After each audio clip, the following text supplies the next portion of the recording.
maybe if we start right at the beginning, if you could tell us a bit more about how you became familiar with Anthony Nolan when you were a medical student. So the truth of the matter is, I had heard of Anthony Nolan, but I had no idea what it did, um, until until I was in my third year of medical school. So I was at Nottingham University Medical School, and like like most of the students, oh, sorry, my dog is in the background barking. Apologies. I was working hard, playing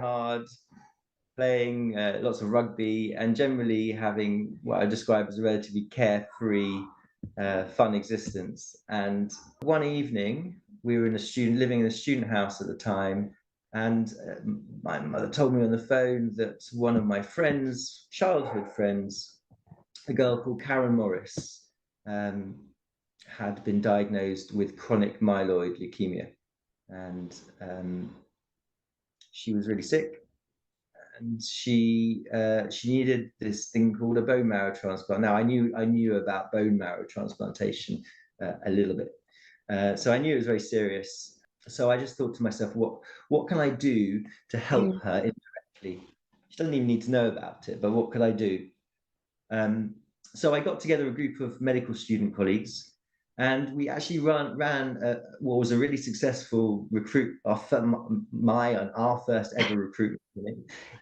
We were third year medical students, and at the time it wasn't a spit sample, it was a blood sample, and they were loving practicing being doctors, taking you know um, you know it just felt right. And I thought, hold on a sec, this is a model that could work. In fact, I didn't think about it at that moment. It was just in the days afterwards when I thought, ah, this is obvious. Like, students are such good potential Mm. donors. And I thought at the time medical students were the perfect people to run these Yeah. clinics. So at the time, there was no such thing as Marrow. And then in the weeks that followed, I suddenly started playing on my mind and started chatting through, and decided to try and set something up. We came up with a plan, a name. I remember the moment I came up with a name, and I really loved the name because Anthony Nolan was Anthony Nolan Bone Marrow Yeah. Trust. So within the name of Anthony Nolan was Marrow built in. And I'm going to show you in a minute, actually, the first flyer we created, which has our original logo on. But the original logo, which says Marrow, where the O is, was the daisy of Anthony Nolan, and it had a really symbolic message that we were part of. Anthony Nolan was part of us, and we were part of Anthony Nolan. So we were rolling in Nottingham for a year or so, or maybe not even a year, but we suddenly realised this is too good just to keep to Nottingham alone. And then we moved, I think, to 12 different universities around the country. And then over the next few years, I left because that was the model we set up. This is students only, and when you leave university, you're done. Although that's changed now, hasn't it, with the alumni? Yeah. But about that in a minute. And then it was handed on to next generation, and it's managed to survive 25 years. So yeah, it's amazing to watch it grow. At the bottom, Marrow's ultimate aim is to give every student in the country the opportunity to join the register, a goal we believe to be entirely attainable. This was in 2001, and we're still on that path.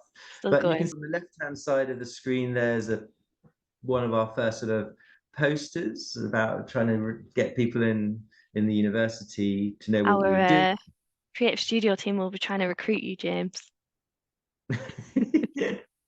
And then in Nottingham, it was picked up by the media, the papers, and then this was one of the Anthony Nolan's earlier, or 2001 magazines, and they had various things on Marrow in there, and talking about past, present, and future from 2001. I thought that was quite interesting to have a little look at. Yeah.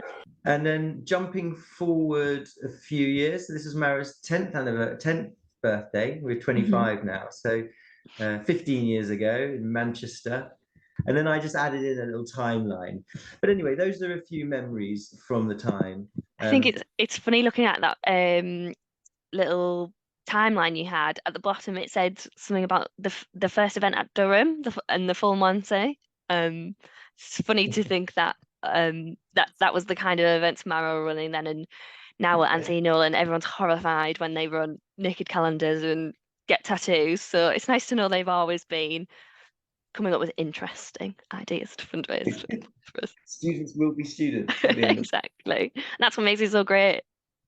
but you know, there's no doubt about it. This is the most successful student-run charitable endeavor this country's ever seen because it's got the right ingredients, hasn't it? It's Yeah. that kind of a really good mission and tangible benefits, real life death benefit stuff.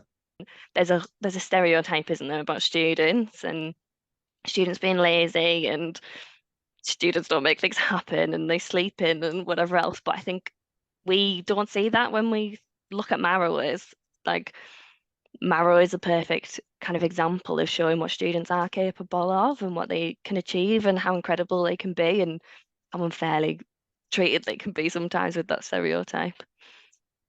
And you just need to look at the numbers, to be honest with you. When you Yeah, know that Marrow is providing like between a quarter and a third yeah.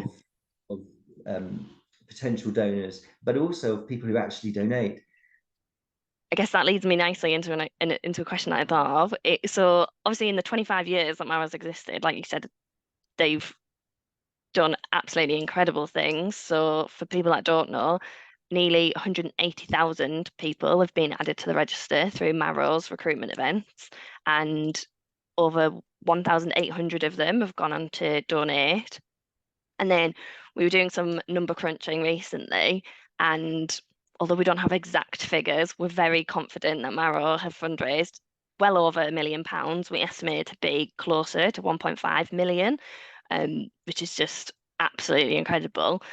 But what I wondered was, that's what we've achieved in the last 25 years. What do you hope to see Marrow achieve in the next 25 years?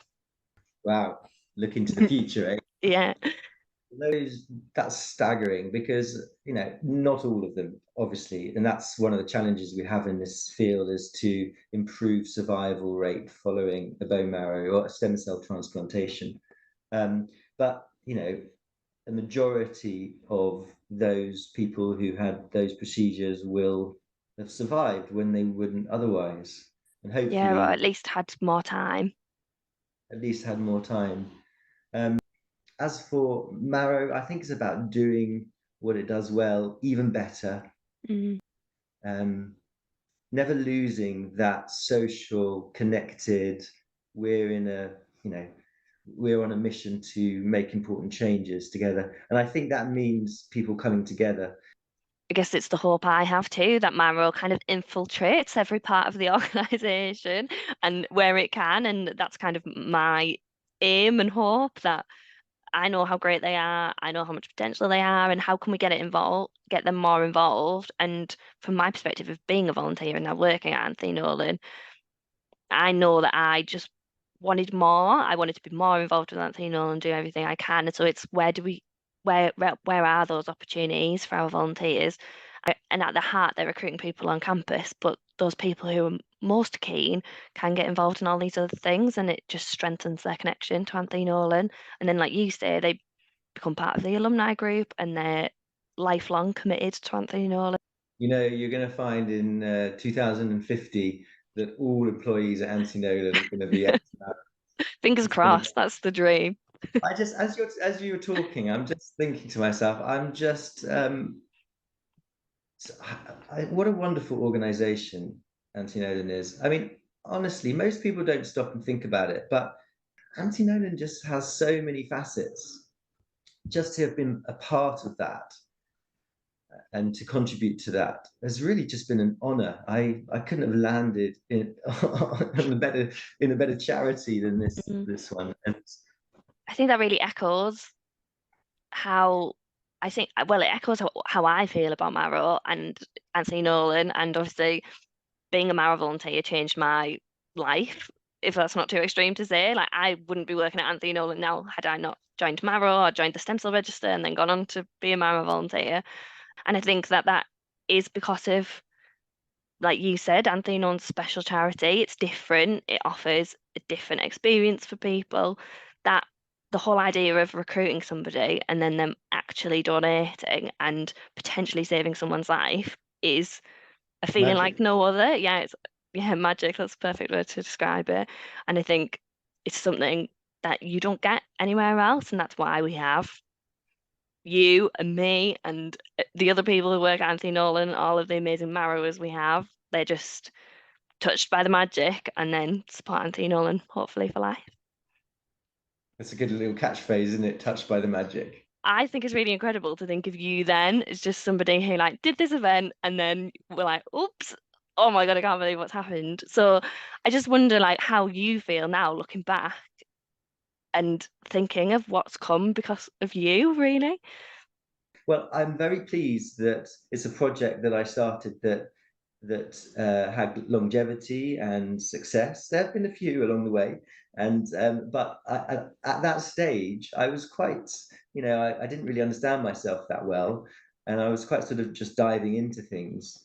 And I'm very lucky that it did work out well. Looking back, I feel on one hand very proud. Like obviously, I'm really happy that something that I started has taken off. There's a little bit of me that feels, you know, I wasn't working, I haven't been working day to day on Marrow since I was 23 or whatever it was. Uh, I don't deserve to take credit for what it's doing now. But then now that I've managed to give back a bit through the organization, I feel that's reset that balance. Every time I speak to a Marrower and I look at the excitement in their eyes and the gratitude they have for the organization even existing, even just one of those interactions makes the whole thing totally worthwhile for Mm. me. Just to see that it's bringing joy and goodness into people's lives is enough. It's amazing. One of the things I don't think we talk about enough is that Marrow to me is Karen's legacy. It's your legacy too, but it is Karen's legacy, and it's really special to me. I think that Anthony Nolan is Shirley and Anthony's legacy, and Marrow to me is yours and Karen's legacy, and hopefully the work that we do and that Marrow do now continues that, and we can save more patients. And I just think it's lovely that Marrow mirrors Anthony Nolan.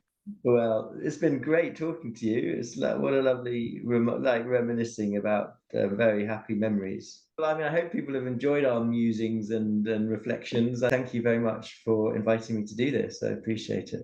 Thank you for giving up your time. And although you'll be stepping down as trustee, we will continue to invite you back every 3 years for that student experience.